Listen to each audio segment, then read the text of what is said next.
Oke, halo semuanya, selamat datang di channel Info Anime Update.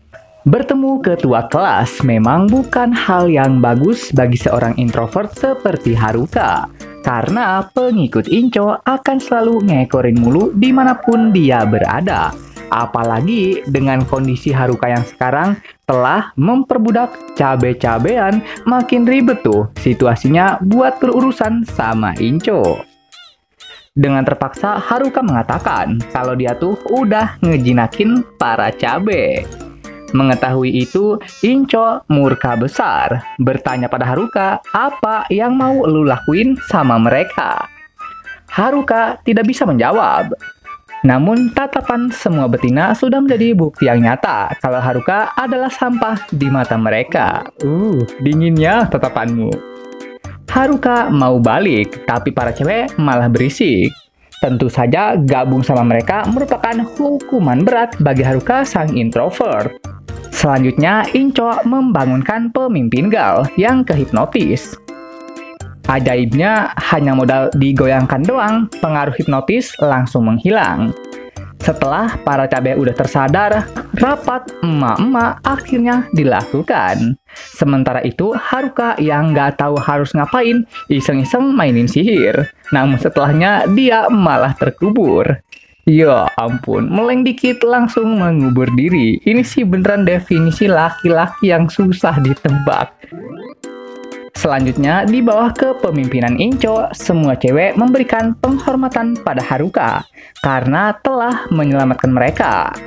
Lalu saat Haruka berniat mau pulang, taunya para cewek malah mau ikutan.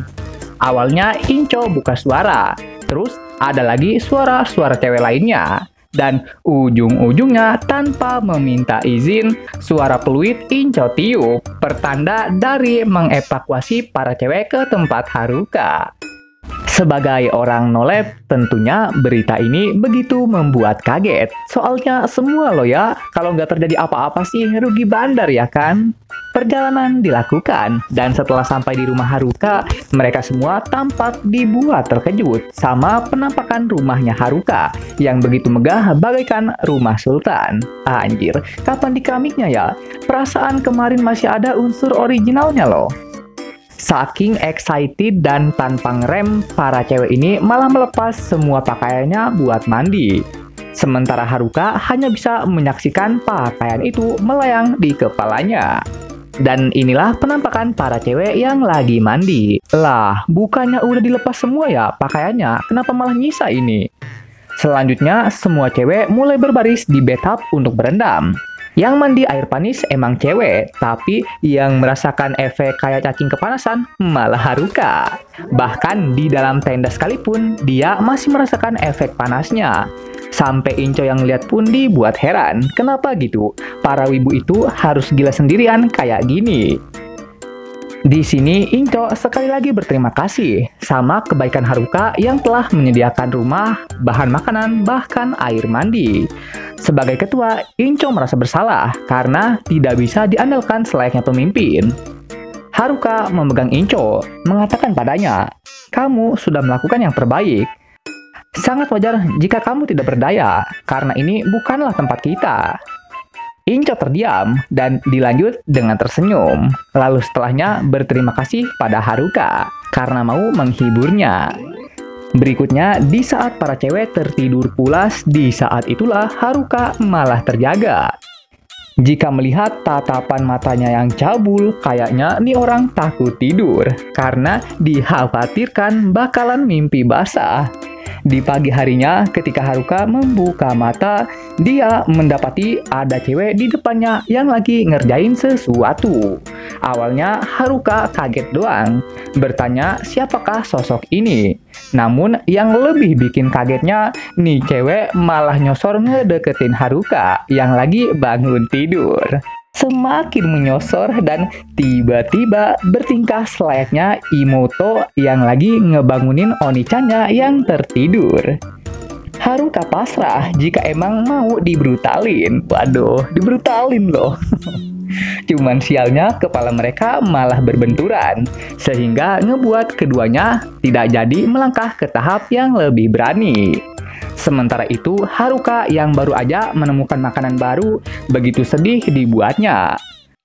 Ngeliat Haruka yang menggila perkara makan ikan doang, ngebuat para penonton yang ngeliat pun dibuat heran juga. Haruka menjelaskan kalau dia tuh udah mantengin ikan lumayan lama, tapi pas nangkep malah licin kayak sabun. Makanya ikan ini terasa sangat enak, karena dia nggak pernah sekalipun merasakannya. Selanjutnya, Haruka datang ke tempat penangkapan ikan. Di sini, dia ngeliat secara langsung cara nangkap ikan tadi, yang ternyata menggunakan jutsu petir yang dilempar ke bawah air. Dan jika ada ikan yang kesetrum, maka itulah makanannya. Menggunakan skill tukang paket, Haruka membungkus skill petir itu buat penggunaan pribadi, supaya Haruka bisa nangkap ikan. Sekaligus mendapatkan skill tadi yang dibungkus. Dikatakan skill tukang paket merupakan ability yang fungsinya mengcopy semua jutsu yang dia bungkus dalam paket. Di hari berikutnya, Haruka mengumpulkan semua cewek untuk mendapati pelatihan militer buatannya. Cuman belum juga sempat latihan, namun sang komandan malah kena mental. Perkara levelnya yang lebih rendah dari para murid yang mau dia latih. Tahap pertama dalam pelatihan, Haruka menyuruh para cewek untuk mengalahkan para werewolf yang tersesat. Melihat tingkah bodohnya para werewolf, ngebuat para cewek jadi berbangga diri bahwa mereka akan menang. Cuman pas ribut beneran, taunya malah mereka yang kena bantai. Berkat kekalahan mereka, nampaknya ngebuat mental semua orang jadi dipertanyakan. Cewek gal masih mencoba peruntungan, sementara itu cewek ungu yang sempat godain Haruka meminta maaf pada Haruka karena telah mengujinya. Untuk alasannya, karena dia masih mengalami trauma sama cowok, perihal penyerangan kemarin. Trauma sama cowok, tapi pas diteda malah nyosor sama cowok. Ini trauma jenis baru atau gimana ini? Atau mungkin cewek ini termasuk makhluk spesial yang tahu kalau itu adalah masalah, tapi malah dicobain. Di hari berikutnya, di bawah kepemimpinan Incho, para cewek mulai mengobrak-abrik para goblin. Namun lemahnya malah para cewek yang kena bantai. Sesi tanding ulang antara pasukan cewek versus pasukan werewolf kembali terjadi. Waduh, kenapa malah jadi adu mekanik gini ya? Di sisi werewolf, mereka semua pada nge-taunting karena merasa semua pasukan cewek gampang banget mereka bantai. Sedangkan di sisi lain, nampilin para cewek yang ke-trigger sama mereka yang meremehkannya. Sebagian besar cewek udah siap buat tempur, dan sebagian lainnya juga udah siap buat nganggur. Iya ampun, lihat ini berasa kayak dimanapun ada pekerja, di situ juga ada penganggurannya. Salah satu cewek kena serang, tapi langsung di-cover sama cewek ikan. Dengan pedangnya, si cewek ikan mampu menahan satu serangan.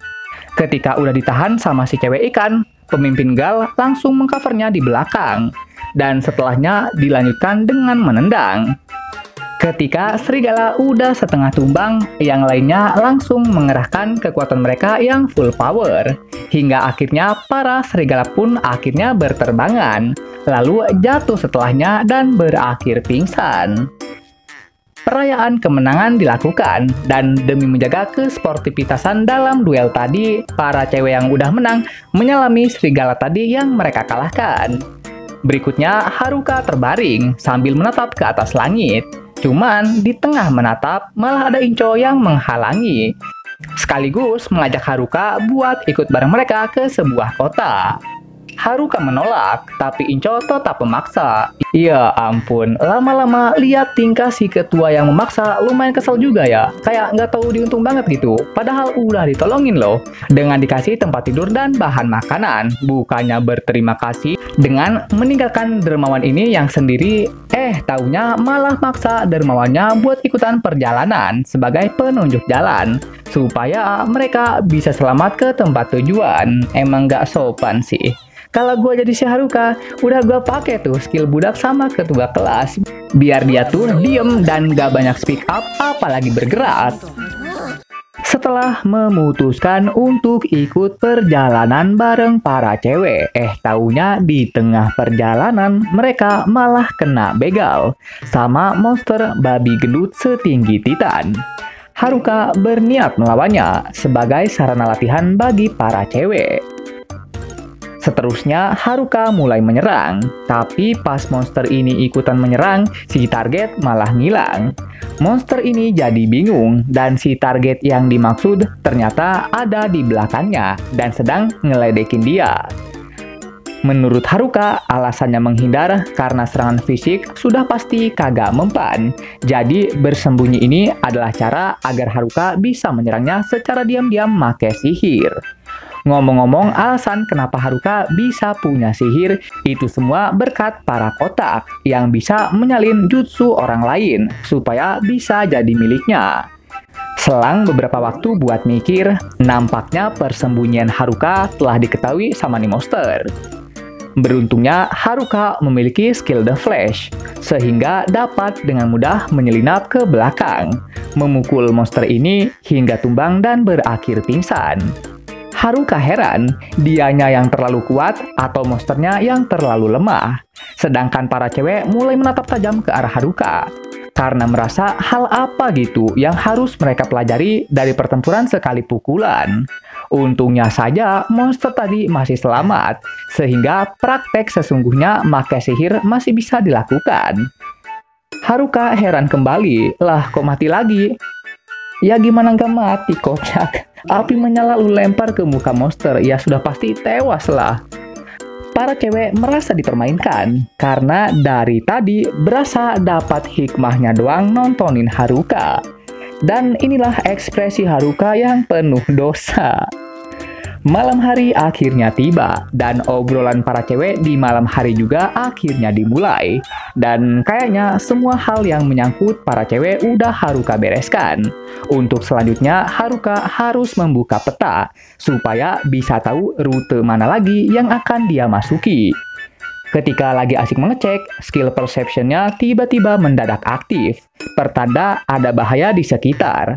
Untung saja siluet yang Haruka lihat bukanlah para preman, melainkan circle otak-otot, sehingga Haruka bisa bernafas lega. Haruka bertanya, dan para anak gym mulai menjawab, tapi belum juga selesai dijawab, si Haruka malah mengambil kesimpulan kalau mereka datang ke sini dengan niatan yang tidak baik, yaitu pengen mengintip. Anak gym yang merasa difitnah seketika itu langsung murka, karena yang mereka cari bukanlah masalah, melainkan Haruka. Haruka menganggap kalau anak gym punya kelainan, dan anak gym kembali marah. Berikutnya, Haruka bertanya serius, hingga ngebuat anak gym jadi terdiam. Di sini, anak gym hendak membagikan kekhawatirannya sama Haruka, terkait skill yang lebih hebat dari pemikat dan juga puppet master. Haruka berpikir dan baru sadar kalau skill yang dimaksud adalah skill pembajak. Haruka menakuti anak gym. Bagaimana jadinya kalau dia memiliki skill itu? Namun, anak gym malah lega. Inti percakapan ini, anak gym memperingatkan Haruka supaya tetap waspada sama mereka yang memiliki skill tersebut. Untuk selanjutnya, anak gym langsung pergi. Di hari ke-17 terisekai, nampaknya berkat pelatihan Haruka, para cewek sekarang udah sedikit bertambah kuat. Berikutnya, Incho mengajak Haruka buat masuk ke dalam hutan, karena ada yang mau Incho beritahukan pada Haruka. Waduh, apaan nih? Namun Haruka dengan cepat menebak kalau Incho punya skill pembajakan. Incho kaget, bingung juga ia, kenapa Haruka bisa tahu. Dan disinilah letak pertanyaan Incho, kenapa Haruka membantunya dan bukannya takut. Haruka bertanya balik, di bagian mananya yang harus dia takutkan? Tentu saja karena skill pembajakan bisa menyerap skill orang lain yang mereka bunuh. Siapapun pasti akan takut. Haruka menjelaskan, jika para otaku emang takut sama skill Incho, harusnya para otaku akan menyegel skill itu, sama seperti skill para preman. Tapi mereka tidak melakukannya, berarti mereka sepenuhnya yakin sama Incho buat megang skill berbahaya itu.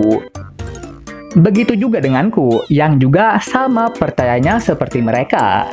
Inco menangis terharu, membuat Haruka jadi mengejeknya. Perihal Inco yang sering menangis belakangan ini. Itu salahmu, jawaban Inco, dan Haruka yang tak mau bertanggung jawab malah kabur ninggalin Inco. Melihat Inco yang memegang dada, harusnya sih skill peletnya Haruka telah menempel di hatinya ketua kelas. Di adegan selanjutnya, entah karena masalah apa, Haruka tiba-tiba mendadak jadi penjual es keliling. Tapi karena nggak ada satupun yang punya duit, akhirnya ngebuat salah satu cewek di sini malah kepikiran buat menjual diri. Melihat ada peluang, Haruka menaikkan harganya supaya bisa dapat yang lebih berani dari ini. Tapi karena mendapati komplain dari Inco, dagangan itu seketika jadi bangkrut. Dan sekian fanservice kali ini. Perjalanan kembali dilanjutkan. Karena di perjalanan ini Haruka memiliki urusan, jadi semua cewek Haruka titipkan sama Inco. Dan hal yang hendak Haruka lakukan ternyata mengetes ability baru. Dalam proses penerbangan make skill ini, Haruka emang bisa terbang kayak Superman. Tapi untuk turunnya, Haruka harus mengandalkan takdir. Karena udah dicoba, Haruka balik lagi ke tempat Inco. Inco mulai bertanya, apa yang sebenarnya Haruka lakuin sampai penampilannya acak-acakan begini. Haruka menjawab, naik ke atas terus jatuh ke bawah. Sebagai orang normal, Inco kagak paham dan akhirnya mulai marah. Haruka mengalihkan topik dengan memberi Inco beberapa buah beri. Tapi Inco yang ngambek tidak menerima suapan apapun. Selama perjalanan bareng cewek-cewek, Haruka bener-bener gak habis pikir. Kenapa mereka ini suka banget berhenti di tengah jalan. Terus kalau ngelihat air, kenapa bawaannya malah pengen nyebur aja kayak bebek. Dan yang paling sialnya pas Haruka nabrak babi Titan, bukannya ditolongin, lah ini malah ditinggalin dan seakan tidak peduli. Waduh. Setelah beberapa kali melewati tikungan dan persimpangan, akhirnya muncul juga secerah harapan di perjalanan ini. Di akhir perjalanan di hutan, mereka semua akhirnya bisa juga melihat luasnya dunia ini. Ketika yang lain tengah asik memandang dunia luar, Haruka malah asik mencoba skill baru. Dan uniknya skill ini dapat membantu Haruka buat berjalan di atas udara. Di tengah-tengah ketinggian, Haruka menggunakan Doujutsu untuk melihat situasi sejauh mata memandang. Dua tempat yang Haruka pantau terlihat sangat aman, tapi di tempat ketiga nampak terlihat ada orang yang lagi berperang. Haruka memberitahu ada orang yang diserang. Mendengar itu, jiwa keadilan Inco mendadak jadi aktif. Haruka memberikan edukasi. Niat yang baik emang bagus, tapi jika yang kita baiki ternyata adalah penjahat yang sebenarnya, bagaimana? Aku sih nggak mau kalau di akhir cerita malah begitu. Namun Inco masih tetap bersikeras pada pendiriannya. Jika emang mereka jahat, maka Inco akan bertarung. Merasa dilarang pun juga gak bakalan mempan, Haruka mengiyakan permintaan Inco dengan syarat Haruka yang akan bertarung. Terlalu dimanjain banget gak sih Inco-nya? Untuk sampai ke seberang dengan cepat, Haruka harus menggunakan ability terbang. Terus, supaya ability-nya bisa maksimal kalau dipakai, Haruka juga menggunakan angin topan sebagai penopang buat berjalan di udara. Dengan semua persiapan itu, Haruka pun beneran terbang tanpa masalah. Ya walaupun yang jadi masalahnya, Inco malah ngikut terbang dan nempel sama Haruka kayak cicak. Lebih sialnya lagi, skill ini nggak punya rem, sehingga pendaratannya beneran hanya bisa ngandelin doa doang. Inco beserta monster udah tumbang. Untungnya saja, baik pemimpin maupun wakil pemimpin ditambah dengan anggota yang lain semuanya orang baik. Haruka bertanya, kenapa monster itu nyerang mereka? Dan para petualang ini mengatakan, penyerangan barusan merupakan bagian dari misi. Ya walaupun misinya itu hampir ditukar sama nyawa mereka. Selanjutnya, Haruka menawari para petualang buat makan jamur. Tapi Haruka tidak menduga, jamurnya itu ternyata sangat disukai member petualang. Karena menurut mereka, jamur itu memiliki berbagai manfaat di dalamnya. Incho udah bangun dari tidurnya. Terus Haruka juga marah setelahnya, akibat dari melihat banyaknya cewek yang tergabung ke dalamnya. Incho yang baru bangun langsung kaget melihat Haruka yang berpose layaknya orang yang kepengen baku hantam. Kemudian para cewek akhirnya datang. Melihat ada yang unik dikit, para cewek mulai berkumpul di satu tempat. Kemudian setelah para petualang memandu perjalanan mereka, akhirnya Haruka dan kawan-kawan sampai juga di perkotaan. Seperti biasa, awalnya para cewek hanya kagum doang sama pemandangan kota. Namun selang beberapa saat, mereka pun malah bikin kehebohan. Maka dari itulah Haruka membuat garis awal. Buset, mau lomba lari ini. Dan ternyata itu semua dilakukan supaya mereka bisa berjajar, sembari merayakan sampainya di kota dengan melompat dan selamat. Oke, sekian pembahasan kali ini. Dan jangan lupa juga untuk menekan tombol like dan subscribe-nya ya. Biar Mimin ini lebih semangat lagi ketika membuat videonya. Dan agar kalian juga bisa mendapatkan update video terbaru mengenai berbagai pembahasan menarik seputar anime di channel ini. Dan sampai jumpa lagi di video selanjutnya. Dah!